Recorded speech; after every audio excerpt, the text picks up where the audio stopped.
As a betrayal trauma practitioner, 90% of my job is the verbal talking. It's, talking through the feelings and the emotions. And I get into some somatic work, which is,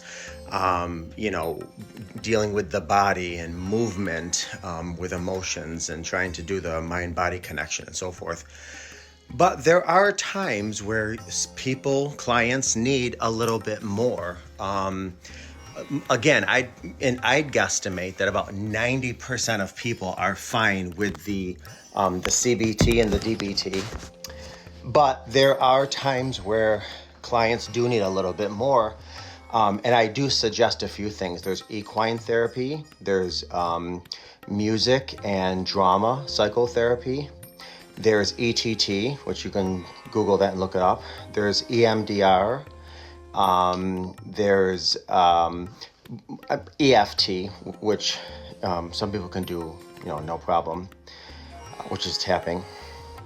So I say all this because, again, in my opinion, 90% of people can get through a lot of their trauma through, discussing it, because you got to release it. Now, you're going to have other mental health professionals that say the more you talk about it, the more you're traumatizing yourself. And there is some truth to that.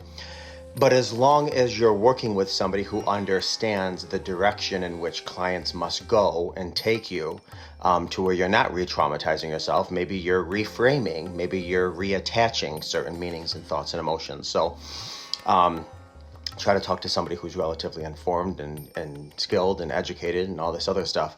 However, there's people that, and I'm not pushing any of these. I'm just saying they in some areas have helped people, even ketamine. I've never tried ketamine. I've heard great things from some of my clients.